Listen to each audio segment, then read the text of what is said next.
Olha, nós aqui de novo! Mais uma vez com convidados maravilhosos. Então, você já sabe, né? Senta aí que o vídeo de hoje é mais que necessário, hein? Ele é necessário pra gente estar fazendo esse vídeo e pra você que tá aí do outro lado. Então bora lá, amigo? Só bora!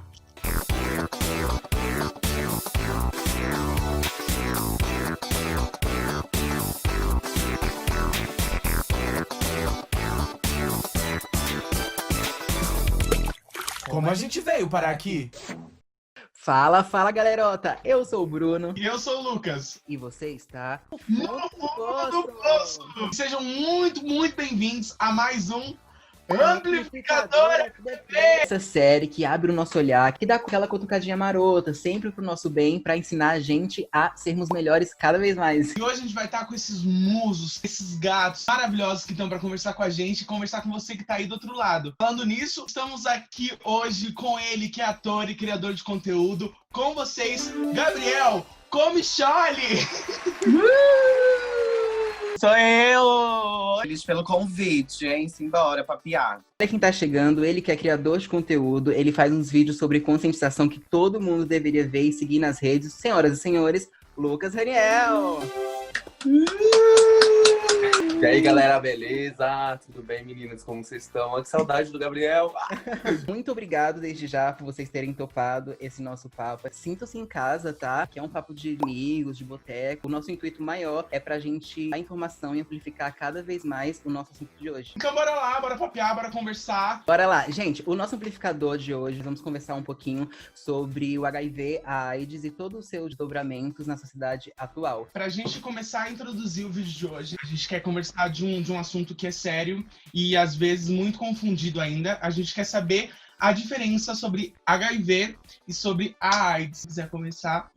Vamos lá. Bom, pra gente começar, que fique claro que HIV é uma coisa e AIDS é outra. O HIV, ele é o vírus da imunodeficiência adquirida. Ele é o vírus. AIDS é a doença. Então, se eu não cuido do meu HIV, se eu não trato ele, eu posso desenvolver a AIDS. Então, eu sou uma pessoa que vivo com HIV e não tenho AIDS por conta do meu tratamento. Então, HIV é o vírus e AIDS é a consequência do que o vírus faz dentro do organismo. Uma pessoa pode viver com HIV e não ter AIDS. E só complementando, é bom lembrar que no Brasil, atualmente, cerca de 136 mil pessoas vivem com HIV e não sabem disso E não por sabem. falta de testagem. Isso é muito importante a galera se testar. E a gente meio que só abriu essa pergunta aqui pra vocês, só pra gente adentrar nos outros temas. No mês de setembro, dia 13 de setembro, a cantora gospel Ana Paula Valadão, numa entrevista, dentre muitas colocações infelizes, ela relacionou toda a comunidade LGBTQIA+, como sendo um grupo que tem o preço do pecado, que sofre a consequência do pecado. E aí, nessa insinuação dela, ela só não colocou todo mundo, sem exceção da comunidade, dentro, quando tem tanto vírus quanto a AIDS, como ela quis dizer também que só quem é da comunidade tem. Então, eu quero perguntar pra vocês, como que isso chega pra vocês e como deve ser cansativo ainda ter que explicar sobre esse mito de que tanto o HIV quanto a AIDS tem uma cara ou uma orientação sexual específica? Eu acho que é basicamente essa a problemática, né? Quando surge o HIV e a AIDS na década de 80, a mídia toda começa a trabalhar incisivamente com uma comunicação totalmente violenta e estigmatória. E isso a gente carrega já faz quase 40 anos, de que o HIV é uma doença de gay, de LGBTQIA+. Infelizmente, a mídia ainda tem esse papel muito de responsabilidade em cima disso, e é isso que a gente tenta mudar com o tempo. Por exemplo, um relato que eu tenho pessoal para fazer. Quando eu contei pra minha mãe que eu sou gay, há uns bons anos atrás, eu lembro muito bem dela ter falado assim: ah, não, eu super te aceito, eu só não aceito doença. Então, pra você ver como tá introjetado na cabeça da população brasileira, principalmente, mas do ser humano como um todo, de que o LGBT automaticamente é vinculado ao HIV. E a própria comunidade, querendo ou não, ainda tem muito preconceito para falar do assunto. Sim. Por isso que é muito importante a gente abrir esses espaços dentro da própria comunidade, para que a gente se fortaleça com a informação, sabendo que depois de 40 anos do início da epidemia, já mudaram tantas coisas, né? E a própria comunidade se fortalecer para ir contra esses diálogos discriminatórios, preconceituosos. Porque a gente tem dados, né, comprovando de que as pessoas que vivem com HIV ou AIDS no Brasil é, em sua grande maioria, LGBTQIA+. Porém, dados atuais, desde 2017, se eu não me engano, mostra que a porcentagem da população heterossexual se infectando cada vez mais com HIV é muito maior do que a população LGBTQIA+, que por ter esse estigma já introjetado dentro da sociedade, já tem um tinto diferente sobre prevenção, sobre informação, mas ainda é uma comunidade que pouco fala sobre o assunto. Legal a gente lembrar que a fala da Ana Paula, ela é uma fala criminosa. Sorofobia, hoje em dia, ela já é dada como crime. Uma pessoa que tem uma visibilidade no grau que ela tem, tá passando um desserviço, uma desinformação dessa, é crime.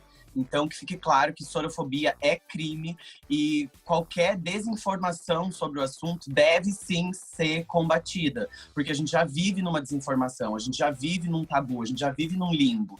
Então, ter uma pessoa que tem visibilidade passando informações erradas para frente é sim crime, e eu espero muito que ela responda criminalmente pela essa fala dela, que foi uma fala horrorosa e que machucou muita gente que vive com o vírus. Ela estando no lugar que ela tá de visibilidade, ela só prega ainda mais o preconceito e a desinformação, né? Quando deveria ser o contrário, vindo de uma cantora que é gospel. Deveria abraçar, falar de amor, enfim. E ainda nesse ramo das notícias, se eu não me engano, foi em julho também, que não só aqui no Brasil, mas no mundo todo, nós somos bombardeados com a manchete que tinha saído a cura da AIDS. Eu queria que vocês falassem um pouquinho mais sobre o porquê que a gente não pode sair hoje em dia gritando que existe ainda a cura da AIDS. E aí, já aproveitando sobre essa questão de a mídia, muitas vezes sensacionalista, mas ainda em geral, ela trata tanto o vírus quanto a doença ainda com tabu, ainda com essas manchetes. Por que, tipo assim, na opinião de vocês, ela não humanizou esse assunto? Vamos lá. O caso que aconteceu em julho é um estudo que já está acontecendo há muito tempo e que teve um resultado positivo em um paciente de vários pacientes testados. Então, foi uma pessoa dentro de muitas pessoas que estavam lá. Eu não tenho o número exato agora. Então, não é um caso de cura. É apenas um estudo bem sucedido. A gente está caminhando para chegar lá. E a mídia vem e fala, temos a cura da AIDS. Quando, na verdade, é um estudo que teve uma resposta positiva. Então, não é a cura da AIDS. A mídia propagar a cura da AIDS faz com que pessoas que vivem com HIV larguem o seu tratamento, deixem de tomar o seu remédio para ir atrás de uma suposta cura, e mexe muito com o emocional e com o imaginário de todas essas pessoas. As pessoas ficam fragilizadas e ficam loucas para ir atrás de uma suposta cura. Então, é muito delicado, é uma notícia que deve ser passada com muita cautela e não do jeito que a mídia faz. Então, é um estudo muito bem sucedido e que caminha para uma suposta cura, mas ainda não é a cura. Como eu falei no meu Instagram quando veio essa notícia, eu vivo com HIV, vou fazer 7 anos já. Começou a cair minha ficha que todo ano, perto dessa data, começava a vir notícia de cura e eu nunca vi essa cura chegando já faz 7 anos. Eu fiquei assim, gente, tem alguma coisa errada. E aí eu comentei no meu Instagram e milhares de pessoas que vivem com HIV, que estão ali me acompanhando, falaram a mesma coisa. Tem gente que espera essa cura já faz 10 anos. E você fica nessa espera, você vai se tornando uma pessoa depressiva. Você já começa a ter um outro tipo de adesão pro medicamento. Tem gente que para o medicamento, como o Gabi falou. É muito delicado a mídia tratar isso como uma cura para universalizar. É um estudo que teve eficácia, mas que ainda tem muito tempo, porque eles ainda vão ter que detectar se esse cara vai permanecer indetectável sem o vírus no corpo por 10 anos, 15 anos. Por isso que é muito importante cada pessoa que compartilha essas informações, saber como vai jogar essa informação para outras pessoas, porque isso pode desencadear tanta coisa, inclusive a falta de prevenção. Porque se já é difícil falar de prevenção com métodos de prevenção pré-exposição e pós-exposição, imagine quando a gente tiver uma notícia de que a cura chegou e as pessoas vão se descuidar totalmente. Aí, não, é igual gripe, a gente vai lá, vai transar e vai ter a cura. Não é bem assim. O HIV é um assunto muito mais delicado do que só uma notícia sensacionalista envolvendo vida de pessoas que vivem com ou que não sabem nada sobre o assunto. A gente não sabe que se supostamente surgir essa cura, como ela vai ser distribuída. Não vai ser uma coisa assim, olá pessoal, abri aqui a banquinha, faz fila aí que vamos começar a vacinar todo mundo, pode chegar, pode chegar. Não vai ser assim. Então, que as pessoas tenham consciência de que até essa cura chegar vai ser um longo processo. A gente sabe como funciona o Sistema Único de Saúde no Brasil. É uma coisa que funciona muito bem, mas funciona num tempo um pouco mais lento que o normal. Se essa cura chegar, se acalmem, que não vai ser assim, venham aqui que amanhã é só tomar. Então, vamos ter calma aí com o assunto. E até pela questão estrutural, né, da sociedade. A gente sabe que nós, por exemplo, eu, Gabriel, branco, cisgênero, a gente tem uma colocação de muito privilégio dentro dessa possível chegada da cura. A gente sabe que as pessoas que morrem de AIDS na África não vão ter acesso a essa cura com tanta facilidade assim. Esses discursos vêm agora de vocês dois que, por conta de todos os privilégios que nós quatro temos acesso a essa informação. Então, eu acho que também um dos problemas que vocês estão falando é que se isso parte da própria mídia para uma pessoa que não tem nem o vírus nem a doença, isso só atrapalha e só confunde ainda mais. Aí eu acho que vai incitar mais o preconceito, né? Tipo assim, uai, mas se tem a cura, por que essas gays todas estão... Entendeu? Então, acho que a mídia ela tem que cada vez mais tratar isso de uma forma mais delicada e mais embasada para não confundir a população no geral. Com certeza. Só que fique claro que quando a gente fala sobre HIV, a gente fala sobre acesso. E o acesso não é igual para todas as parcelas e grupos da população. Como o Lucas disse, a gente é branco, cisgênero e tem o privilégio e a vantagem de morar em uma cidade onde a gente tem acesso ao transporte público, a gente tem dinheiro para pegar um Uber, se for necessário, para ir até o medicamento. Essa não é a realidade de todos no Brasil. A gente tem a população negra sendo a mais afetada pelo HIV e pela AIDS. A gente fala com muita naturalidade, com muita vontade de quebrar esse tabu, porque é o nosso local. A gente sabe que essa não é a realidade de todo mundo, nem todo mundo pode ter essa realidade positiva que a gente tem, mas a gente luta com unhas e dentes para acabar com essa desinformação, para que esses acessos sejam mais fáceis em todas as parcelas da população, que a gente sabe que ainda não é uma realidade, mas que a gente consiga chegar lá um dia. São muitas questões, tipo, recentemente eu fiquei sabendo de dados de AIDS na infância, de 4 mil crianças desenvolvendo AIDS, aí você fica, meu Deus, tem um costume de conhecer muitas pessoas que eu sigo, né? Recentemente eu fui para o Rio de Janeiro, para casa de uma seguidora minha, que a gente acabou virando muito amigo que vive também com HIV, sabe? É um outro universo. A gata leva 4 horas pra chegar no Fiocruz. O lugar que ela mora é um lugar muito diferente. A minha realidade, muito diferente. Quando a gente fala, o Gabi falou de acesso, é só pra gente enfatizar cada vez mais isso. Porque o que a gente tá fazendo hoje aqui é porque a gente tem acesso a um celular que pode gravar e sair falando, mas é sobre isso, sobre a gente dar voz a essas outras pautas do HIV, além desse beabá básico que a gente já faz há muito tempo, né, Gabi? A gente deu um outro passo. No começo era muito sobre a nossa vida, o HIV, o que a gente sabe, o que a gente não sabe, e hoje em dia a gente começa a enxergar esse leque mais amplo da pauta e faz com que a gente cada vez mais trabalhe em cima dessa comunicação efetiva mesmo para a mídia e para a população como um todo. Informação é poder. Quanto mais você fala sobre um assunto, mais você gera uma consciência. Isso é ouro, assim, né? Muito do que o Gabriel falou, tipo assim, a gente tá vendo que, infelizmente, hoje o nosso governo atual tá sofrendo um desmonte não só na saúde, mas também na educação, que é quando mexe com essas duas coisas que vocês acabaram de falar. Isso se chama, necropolítica. Olha aí, já fica a diquinha do livro, hein? Isso você tá falando da sua amiga do Rio de Janeiro, mas e as pessoas do Norte, do Nordeste? Se a gente for sair do próprio país, como você mesmo falou, Lucas, a galera da África, faz nem ideia disso que tá acontecendo agora, da gente reunido no Zoom, e a gente faz o amplificador FTP, principalmente para informação, por isso a gente começou pelo Beabá, mas eu acho também legal a gente alertar as pessoas que a gente tem que olhar também para o nosso governo, então a gente tá perto das eleições, então vamos prestar atenção nas nossas escolhas, porque ela pode afetar diretamente ou indiretamente você ou as pessoas que tá ao seu redor, então acho importante a gente pensar nisso também. Agora, a gente tá chegando pro final do vídeo. A gente quer falar algumas frases e a gente quer que vocês falem o porquê que esses termos estão usados de forma incoerente, incorreta. Assim, como se fosse a Gaulinha, sabe? A gente roubou um quadro de uma pessoa aí. Tem um criador de conteúdo, gente, que fala sobre isso, chamado Gabriel. A gente vai falar o termo, a frase, e a gente quer que vocês contem o porquê que tá errado usar dessa forma. É o termo aidético e aidética. O porquê que é o ó, não. Ele é erradicíssimo. Na verdade, assim, ele é um termo que ele é errado por conta da história em que o HIV tem. Ele era usado... Eu esqueci a palavra, mas é pejorativamente, que fala Periodicamente. Não. Pejorativamente. Ele é um termo extremamente pejorativo, em que a mídia usava esse termo pra realmente colocar o HIV como o câncer gay, é o negócio da população gay. Ele só era usado dessa forma. Então, as pessoas que usam esse termo hoje em dia, ele vem carregado desse tabu, dessa história sofrida que tem o HIV. É um termo que a gente não usa mais e que pretende que vocês aí também não usem mais, por favor. Indo nessa linha que você falou, Gabi, uma doença de gay, essas coisas assim, grupo de risco.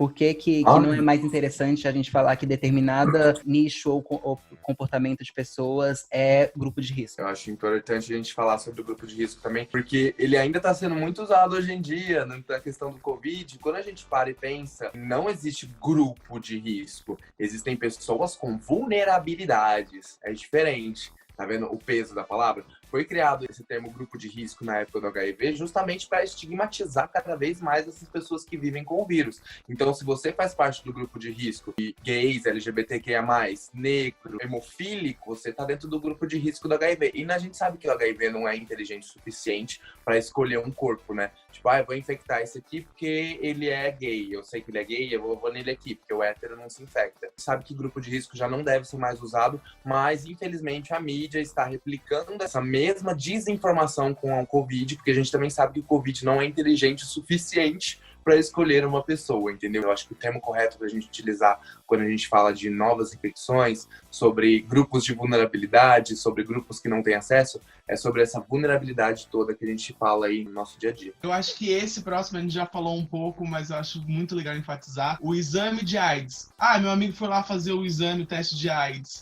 Não adianta, a gente não tem exame de AIDS, né? O exame nunca vai detectar a AIDS, ele vai detectar o vírus HIV. Como a gente já explicou qual é a diferença entre HIV e AIDS, eu acho que já está extremamente claro para todo mundo aqui que não existe exame de AIDS, e sim o teste de HIV, o exame para o HIV. Até porque são exames diferentes, né? Quando a gente fala de teste rápido, por exemplo, aquele que você vai no posto, tira o sanguinho ali, 15, 20 minutos está pronto, ou o autoteste, que é aquele que você faz em casa, ou pela boca, ou pelo sanguinho do dedo também, são testes que detectam os anticorpos no nosso organismo. Esses testes, eles não têm a capacidade nem de detectar a quantidade de carga viral que a gente tem, e muito menos o CD4 e CD8, que são nossas células de imunidade, que é aí onde a gente descobre se está ou não em quadro clínico desenvolvido de AIDS. E aí, dentro desses exames, existem outros exames, que é uma questão muito mais técnica. Basicamente isso, né? Não existe exame de AIDS não, gente. Puxando o gancho de vocês dois sobre essa pergunta, qual a diferença DST para IST? Por que eu não posso falar, tipo assim, o fulano de tal tem vírus do HIV, que é uma DST? DST era ou é doenças sexualmente transmissíveis. E IST são infecções sexualmente transmissíveis. Por que a gente passou a usar IST e não DST? Porque tem muitas ISTs, muitas infecções que são assintomáticas e que nem sempre elas são uma doença. Então, nem sempre elas vão desenvolver um sintoma, né, algum efeito ali no seu corpo que vai revelar o que é que você tem. Então, a pessoa tem uma IST, uma infecção sexualmente transmissível, e não uma DST, porque não são doenças. Às vezes são só um vírus que não é uma doença, é um vírus que desenvolve uma doença, mas não uma doença. Então a gente tem infecções sexualmente transmissíveis e não doenças sexualmente transmissíveis. E isso já ajuda a naturalizar, a humanizar o assunto de uma forma, assim, muito, muito mais tranquila, porque as pessoas têm muito medo de a doença. Então, só de tirar essa palavra já torna o assunto mais humano, a gente já começa a conversar dele, eu acho que de uma forma um pouco mais positiva, mais naturalizada, que eu acho que é o caminho ideal para se falar sobre HIV, para se falar sobre saúde, o que for para falar. Quando a gente fala doença, sempre sintomático. Quando o seu corpo está com alguma doença, ele vai reagir imediatamente em relação àquilo. A infecção, não. A infecção ela pode estar dentro do seu organismo por anos e não ter nenhuma reação. Por isso que mudou. E quando o Gabriel fala, não é eu e ele não, é o Ministério da Saúde. Desde 2016, essa terminologia mudou de DST para IST. Nossa, tô amando a aulinha. E aí também eu queria falar um pouquinho sobre a diferença da PrEP e da PEP. Qual a diferença entre esses dois medicamentos e tratamento? Bom, a diferença de PrEP e PEP é justamente quando você vai usar esse medicamento, e também são medicamentos diferentes, né? A PrEP é a profilaxia pré-exposição. É um medicamento que você usa diariamente a não infecção do vírus do HIV no seu organismo. E existem já estudos comprovando que existe uma possibilidade de você usar a PrEP sob demanda, que aí já é uma questão muito mais regulada. Para as pessoas que têm um sexo muito mais agendado, digamos assim, que eles sabem muito bem gerenciar os riscos dentro das suas relações sexuais. E a PEP é a profilaxia pós-exposição, que é quando você tem uma relação de risco, você não usa preservativo, ou o preservativo rompeu, ou então em algum caso extremo você foi abusado sexualmente, você pode recorrer à PEP, que é essa profilaxia pós-exposição, que ela evita com que o vírus do HIV também se instale dentro do seu organismo. Lembrando que a PrEP, ela tem um limite de 72 horas para você iniciar a tomar esse medicamento. Quanto mais cedo, melhor. E você toma esse medicamento por 28 dias também. Então não é um tratamento assim que você vai lá, pega, toma e acabou. Não, é um tratamento de 28 dias. Quando uma pessoa começa a ter um comportamento de muito uso de PrEP, talvez seja a hora dela aprender a gerenciar melhor os riscos das relações sexuais dela. E quando eu falo de gerenciamento de risco, gente, de educação sexual, é um trabalho que não é do dia para noite. Eu, por exemplo, vivo com HIV já há 7 anos e eu fui aprender a gerenciar os meus riscos nas minhas relações sexuais, que são, na maioria das vezes, casuais, há uns 2 anos, 1 ano e meio. Comecei a entender. Falar de gerenciamento de risco, de PrEP, envolve muita educação sexual que não é aprendida do dia para a noite. Então, eu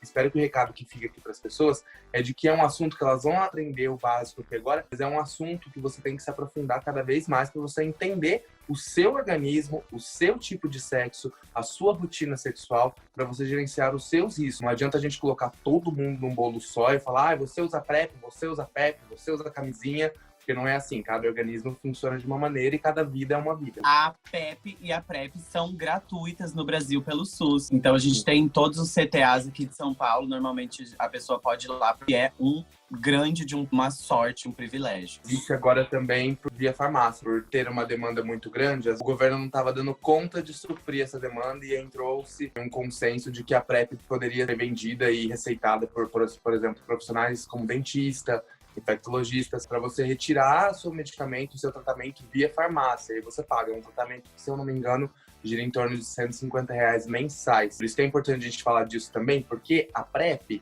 ela é designada para um grupo específico dentro da saúde pública. Quando a gente tem essa disponibilidade de fazer a venda desse medicamento na farmácia, talvez pessoas que não tenham essa disponibilidade de pagar ou custear um tratamento como esse, deveriam ser mais vistas agora nesse momento. Tipo, beleza, então vamos lá, tem um grupo aqui tomando PrEP, mas esse grupo tem a possibilidade de comprar, para a gente poder abrir esse campo para as pessoas que não têm. Então aí a gente começa a entrar num âmbito muito mais aprofundado da PrEP, dessa distribuição que é gratuita no SUS para as pessoas. Infelizmente a PrEP hoje em dia ainda é distribuída para gays, brancas, cisgêneras e alguma parcela classe média alta, então, assim, e alguma pequena parcela ali de travestis, trabalhadores do sexo. Existe também a pesquisa da PrEP injetável, existe também a pesquisa da PrEP 1519, que se eu não me engano, que é lá a USP também. Existem diversos estudos da PrEP já acontecendo, fora que já é distribuída na rede pública de saúde, que as pessoas podem buscar saber. A gente pode até passar os links aqui depois para as pessoas irem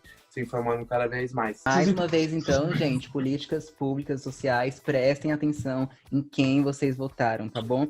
Isso que você falou, Lucas, é legal, porque é uma questão que a gente fala sempre no nosso canal, que é tipo assim, hoje em dia, não só nessa geração, mas principalmente por causa da pandemia, a gente se gaba muito de ter informação muito rápida e fácil na nossa mão. Então, não só esse vídeo, mas como todos os outros dos amplificadores FDP que a gente tem feito aqui, pra gente te mostrar, caso você não conheça, sobre algo que deve ser visto com mais carinho, porque é necessário sim, mas assim, não precisa ter um vídeo, não precisa ter o Gabriel e o Lucas falando pra você pesquisar sobre essas coisas. Se você posta na tua rede, que você tem tudo na sua mão. Então, sim, também cabe e vai da responsabilidade de cada um de nós querer mudar, seja qual for o tema, o que você quiser mudar aí no mundo, tá bom? Nesse vídeo a gente tá falando muito sobre acesso, sobre informações. A gente queria saber de vocês, se vocês têm alguma informação para acrescentar, se tem alguma coisa que vocês acham que é muito pertinente falar. A gente queria deixar esse espaço para vocês falarem de alguma coisinha que tá no coração de vocês. A questão de terminologias, né? Algumas coisas que eu venho mudando há um certo tempo, que são termos como portador do vírus do HIV, soro positivo. Inclusive, eu criei uma hashtag já faz um tempo no Instagram que tem dado certo, que é a hashtag Vivo com HIV. Quando eu explico para as pessoas que o soro positivo, no caso, não tá no meu corpo, elas ficam assim, como assim? Se a gente for para analisar, o soro que é positivo mesmo, que dá lá positivo, reagente, né, a palavra certa, tá lá no laboratório, não tá dentro do meu organismo, não tá aqui dentro. Então é muito estigmatizante ainda a gente usar o termo soro positivo, porque justamente não existe soro aqui dentro. O portador do vírus funciona também como portador de deficiência. A gente não fala mais portador de deficiência, a gente fala pessoa com deficiência. E a pessoa com vírus do HIV é uma pessoa que vive com o vírus do HIV, entendeu? Ele não tá portando o vírus, daqui a pouco ele vai desportar. Então é importante a gente humanizar cada vez mais a fala, porque termos como esse ainda carrega muito estigma, né? Quando alguém aponta pra você e fala assim, então você é o soro positivo, fico assim, gente, calma, abaixa as armas. E quando eu falo de armas também, eu gosto muito de lembrar desses termos bélicos que são usados, principalmente agora no mês de dezembro.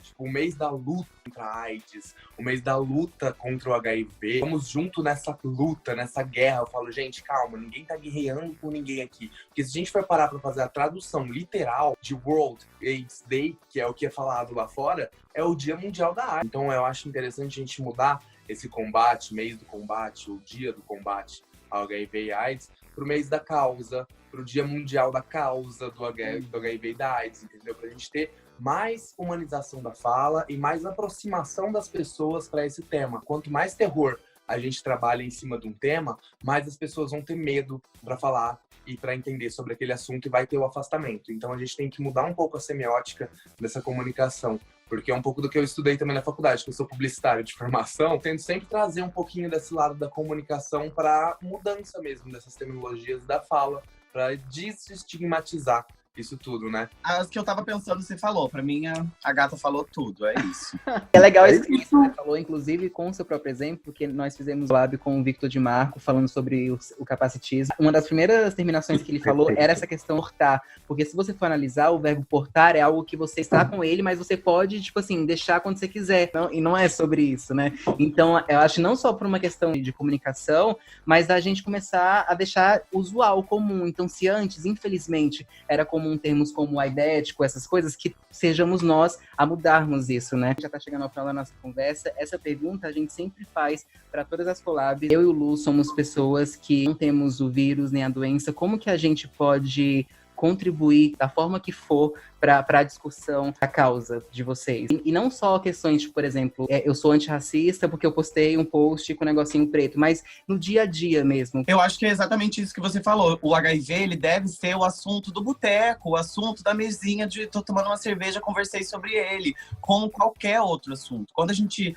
humanizar, naturalizar o HIV, é óbvio que a gente nunca vai esquecer da história que o HIV teve. Isso não é largar a mão da história dele, é excluir toda aquela história. Ele teve uma história muito sofrida, uma história muito bonita, que pra gente estar falando aqui hoje sobre ele, muita gente morreu. A gente não apaga essa história, torna ela mais bonita, mais fácil das pessoas entenderem de uma forma positiva. Eu acho que o jeito é esse, é comunicar sem tabu, sem preconceito, sem termos errados, porque o HIV ele é um assunto que ele tá mudando todos os dias. Então, a gente tem que estar antenado nele todos os dias. Eu acho que enquanto as pessoas falarem naturalmente, eu adoro puxar HIV na rodinha. Tem gente que trava, tem gente que fica assim, opa, não vou abrir minha boca aqui, pelo amor de Deus. É engraçado ver esse desconforto. E é isso, acho que a gente tem que falar sobre ele naturalmente. E acho que daí esse desconforto vai acabar e, quem sabe, a gente consiga um dia conversar com eles tranquilamente, sem tabu. Uma coisa que eu quero pontuar é que, tipo assim, gente, não se sintam com medo de falar do assunto. Porque às vezes as pessoas ficam assim, eu não sei nada sobre o assunto, eu não vou... Aí a pessoa fica, tipo, gaguejando pra falar. Se você falar alguma coisa errada ou desatualizada, a gente tá aqui justamente pra consertar, pra informar. E vocês têm que entender que a falta de informação que vocês têm não é somente uma culpa de vocês como indivíduo, e sim do sistema que a gente vive, entendeu? Porque o que o Gabi, que outras pessoas fazem na internet, você não abre o site do Ministério e encontra assim com tanta facilidade. É muito importante as pessoas não se sentirem com medo de falar sobre o assunto, não se sentirem com medo de repostar sobre o assunto, porque, por exemplo, eu vejo muito isso, porque eu tenho muita gente que me acompanha, sim, assiduamente, eu já conheço os rostinhos marcados, mas que não me segue, que não compartilha, porque tem vergonha, tem medo de ser associado com a informação. Eu já perdi amigos, eu já perdi crushes, por exemplo, e não queriam estar ao meu lado com medo das pessoas acharem que ele também vivia com HIV, por eu viver com HIV. Não é assim que funciona. A gente tem que perder o medo e falar cada vez mais sobre o assunto, porque você falar sobre o assunto não significa que você seja esse assunto. Sim, que você se solidarize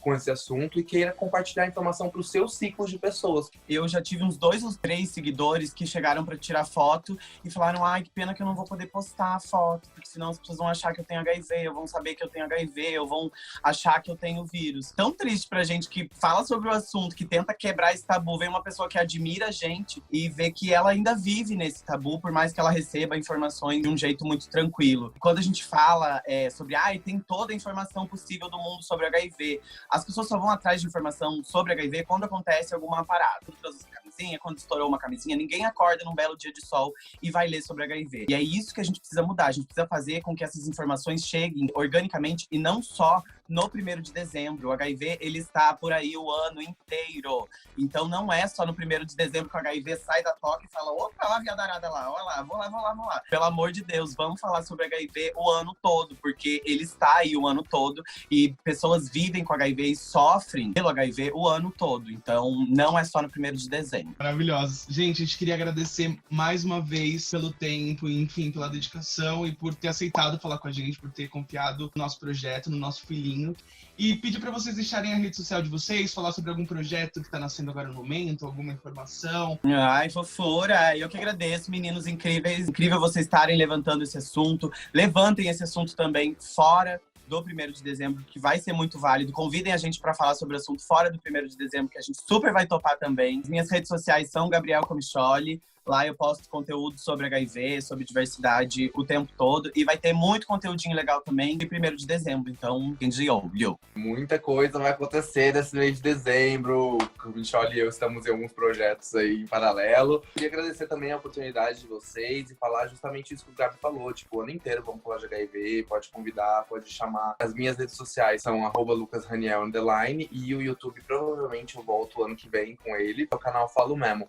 Então, quem quiser já ir lá se inscrevendo, já ativa o sininho, tudo que vai voltar. Eu queria mesmo agradecer vocês e falar pra galera se inteirar com essas informações. E se vocês não se conectaram muito comigo ou com o Gabriel para falar desses assuntos, tem muito mais gente que fala de recortes determinados, de raça, de classe social. Então, existe público para todo mundo e existe comunicação para todo mundo. Então, a gente vai deixando aqui os links pra galera ir compartilhando e vocês vão mandando mensagem, a gente vai conversando pelas redes. Então acompanhem tanto o Gabriel quanto o Lucas. Eu e o meu Lucas, a gente já acompanha eles dois e é exatamente isso que ele falou. Você encontra informações, formas mais técnicas, em sites de governo federal, mas às vezes o que a gente precisa é justamente da comunicação de vocês dois. Eu acho que a forma com a qual os dois comunicam é muito legal, muito bacana. Então, mais uma vez, muito obrigado por terem topado. E não se esqueçam também de seguir o @ofundodopoco lá no Instagram também. A gente posta alguns conteúdos exclusivos. Espero que vocês tenham gostado do nosso vídeo de hoje e até quinta-feira que vem.